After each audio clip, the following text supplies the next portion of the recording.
bit of a glimpse of all the values that we have, but who are we really? นั่นก็คือทั้งหมดนะครับของ core value ของคนฟิลิปปินส์แต่จริงๆแล้วนะครับคนฟิลิปปินส์คือใครเป็นยังไงเรามาดูกันครับ So let's start with the Filipino men. เริ่มต้นจากชายหนุ่มของฟิลิปปินส์ก่อนนะครับ Well, mostly, if you look at the next slide, our men are handsome. คนหนุ่มฟิลิปปินส์เป็นครับหล่อมากนะครับ หล่อมาก Mostly, not all. ส่วนใหญ่นะครับก็จะดูดีเลย But when they are young, they're actually raised with very high expectations. ตั้งแต่เขาเล็กๆเลยนะครับเขาจะถูกเลี้ยงดูมาแบบที่มีความคาดหวัง They need to protect their mother and sisters. ต้องเป็นแบบคนที่ต้องดูแลคุณแม่ดูแลพี่สาวน้องสาว They need to help earn money for the family. เขาก็ต้องแบบช่วยนะครับในการทำมาหากินนะครับสร้างรายได้ให้กับครอบครัว And they need to appear manly or macho because that's what the society expects of them. แล้วก็แบบต้องปรากฏตัวออกมาเป็นแบบหล่อร่างกล้ามใหญ่นะครับเพราะนั่นคือความคาดหวังของสังคม All of this leads to a very high pressure to young men growing up. นะครับมันก็เลยเป็นความกดดันนะครับสำหรับคนฟิลิปปินส์ในการเติบโตขึ้นมา So in general, they end up being very hardworking. ในสุดท้ายนะครับก็เลยทำให้คนฟิลิปปินส์นะครับผู้ชายฟิลิปปินส์นะครับก็จะขยันในการทำมาหากิน Sometimes you would even have them quit school just so they can help in the family business or find a job. บางทีก็เกิดขึ้นนะครับว่าเขาก็อาจจะต้องออกจากโรงเรียนนะครับเพื่อจะหางานทำหรือช่วยธุรกิจของครอบครัว They would use this to send their younger siblings to school. ก็เอารายได้ตรงนั้นนะครับมาสนับสนุนให้น้องๆนะครับได้ไปโรงเรียน And if they're lucky enough to go to college, some of them actually give as much as 50% of their salary to their parents to help pay for the expenses even without being asked. ถ้าบางคนโชคดีนะครับได้สามารถจบนะครับเรียนมหาลัยได้นะครับรายได้นะครับที่เกิดขึ้นเขาก็จะสนับสนุนครอบครัวถึง 50% ของเงินเดือนของเขาเลยทีเดียว They work hard at their job and their craft because it is their ticket to financial freedom and indeed a better life. เขาก็จะพยายามทำงานให้หนักขึ้นนะครับเพราะนี่คือการตีตั๋วไปถึงอิสรภาพทางด้านการเงินและชีวิตที่ดีกว่า And what about the Filipino women? แล้วสำหรับผู้หญิงฟิลิปปินส์ล่ะครับเป็นยังไงบ้าง Well, if the men are handsome, then the women have to be beautiful. ถ้าผู้ชายหล่อนะหล่อร่างกล้ามใหญ่ผู้หญิงฟิลิปปินส์ก็ต้องสวยนะครับ And this is really no joke because in the Philippines, beauty contests have become a national sport, much like what football is to Brazil. อันนี้เขาก็บอกไม่ใช่เรื่องตลกเลยนะครับการประกวดนางงามของฟิลิปปินส์เนี่ยประดึงกับเป็นกีฬาประจำชาติเลยทีเดียวนะครับถ้าบราซิลนะครับก็มีฟุตบอลของฟิลิปปินส์ก็คือการประกวดนางงามครับ And this puts a very high amount of pressure for women to actually look good. เพราะฉะนั้นก็ไม่แปลกนะครับที่ทำให้ผู้หญิงฟิลิปปินส์ครับก็มีความกดดันว่าต้องสวยอยู่ตลอดเวลา But more than this, from a very young age, Filipino women are taught how to run a household, how to balance the budget, and take care of their elders. มันก็นะครับแม้ว่าเขาจะแบบเป็นเรื่องของสวยๆงามๆนะครับแต่ผู้หญิงฟิลิปปินส์ถูกเลี้ยงดูมาแบบที่ต้องดูแลบ้านนะครับต้องเรื่องของดูแลควบคุมค่าใช้จ่ายนะแล้วก็ต้องดูแลผู้สูงอายุภายในบ้านด้วย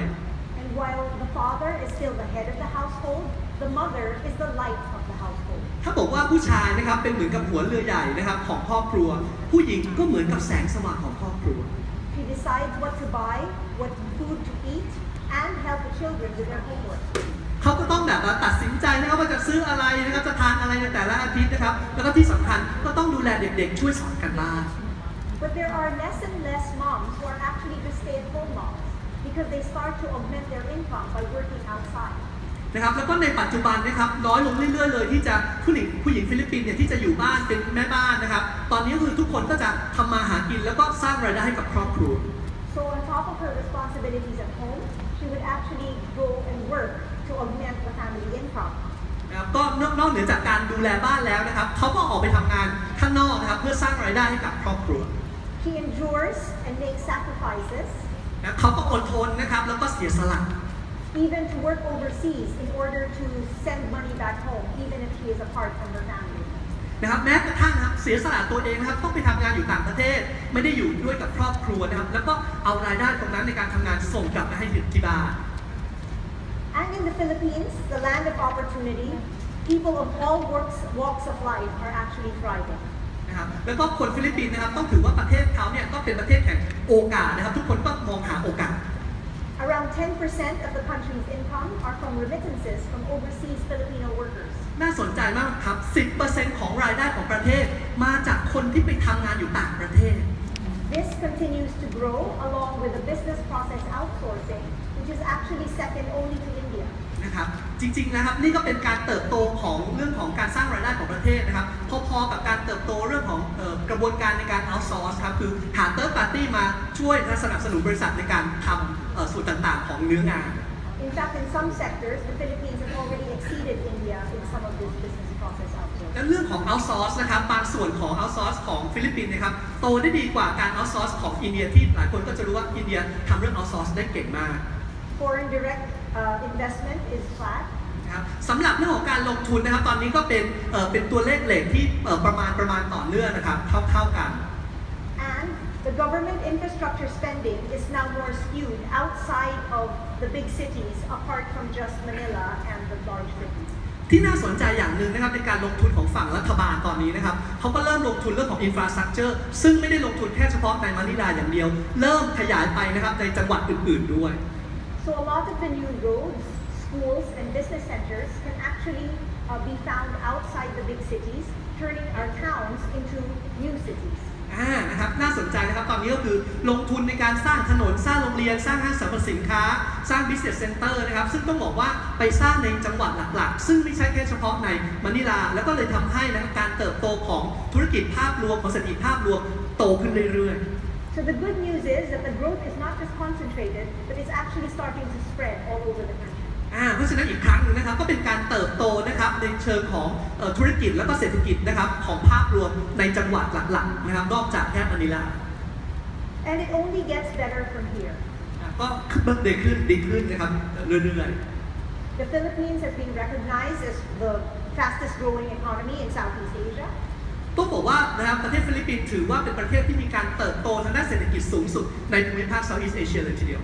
We are already the second largest in GDP after Indonesia and Thailand. จริงๆถ้าถามว่าในเชิงของการความใหญ่นะของ GDP นะครับฟิลิปปินส์เนี่ยเป็นรองแค่อินโดนีเซียกับประเทศไทย And our GDP growth last year was 6.8%, which is still seen to pursue and grow in the next coming years. ในปีที่ผ่านมานะครับ GDP โตถึง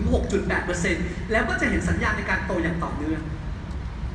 Filipinos are also certainly becoming much more affluent.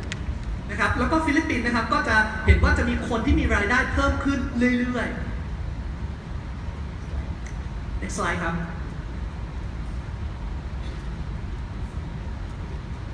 More and more of them can actually afford a lifestyle that allows them to travel frequently. นะสิ่งที่สำคัญพอเหมือนกับรายได้ก็มากขึ้นมีรายได้ที่มากขึ้นคนฟิลิปปินส์ก็ดูนะครับมีโอกาสในการใช้จ่ายได้มากขึ้นท่องเที่ยวได้ถี่ขึ้น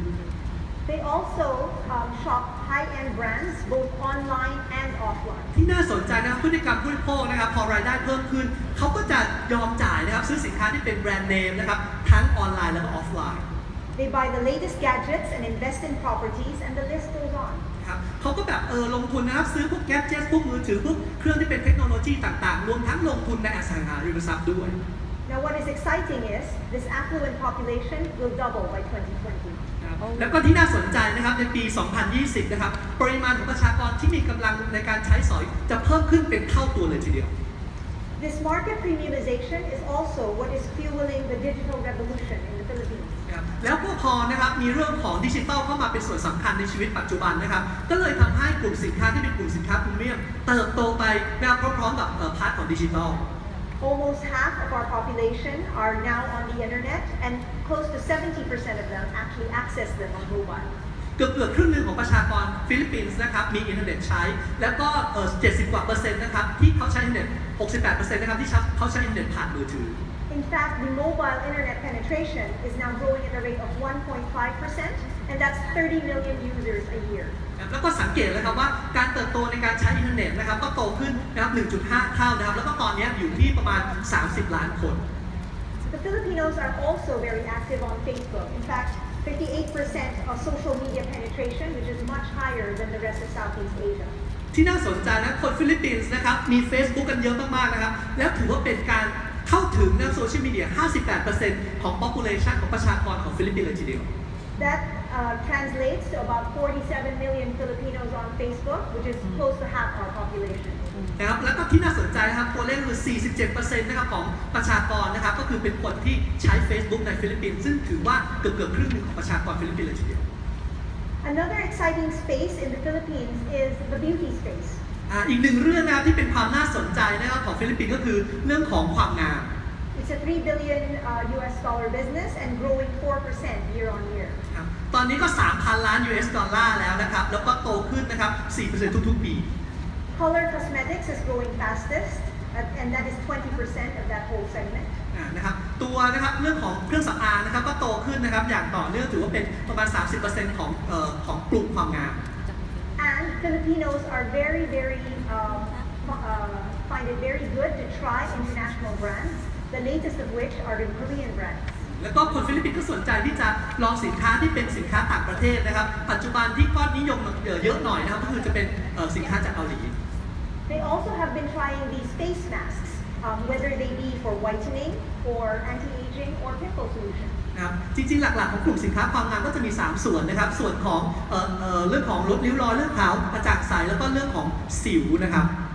Aside from this, the beauty supplements now account for 34% of the vitamins and dietary supplements category. ที่น่าสนใจนะครับตอนนี้กลุ่มตลาดนะครับซัพพลีเมนต์นะครับที่ทานเข้าไปเพื่อความงามนะครับตอนนี้โตเป็น 34% ของตลาดความงามทั้งหมด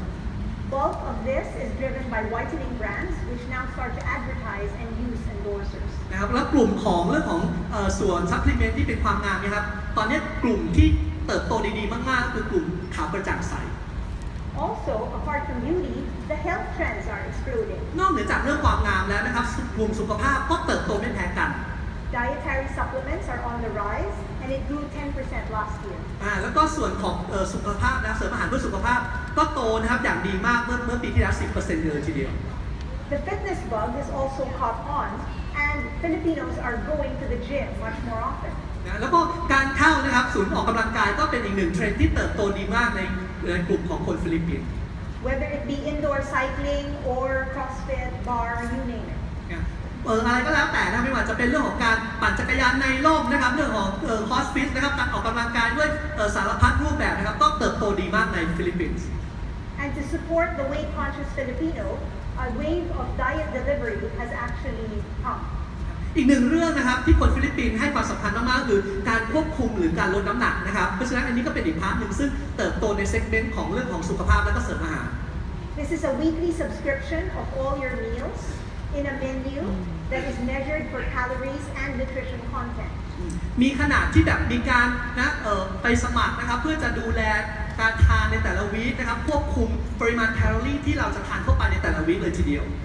A lot of them operate online, either on Facebook or on Instagram, and it's conveniently delivered to your home or office. และที่น่าสนใจนะครับไอ้กระบวนการในการที่สั่งอาหารที่จะดูแลแคลอรี่เนี่ยนะครับเขาก็มีการทำธุรกิจผ่านทั้ง Facebook นะครับผ่านทั้ง Instagram แล้วก็ส่งตรงถึงบ้านเลยทีเดียว All of these trends in the market, in premiumization, in health and beauty, actually show a lot of exciting opportunities in the Philippines. ที่น่าสนใจนะครับทั้งกลุ่มเสริมอาหารทั้งกลุ่มความงามนะครับอันนี้นะครับเป็นความตื่นเต้นของตลาดในฟิลิปปินส์ Now that I shared with you a little bit about my home, which is the Philippines, ครับจากนี้ไปก็จะอยากจะเล่าเรื่องของบ้านนะครับของฟิลิปปินส์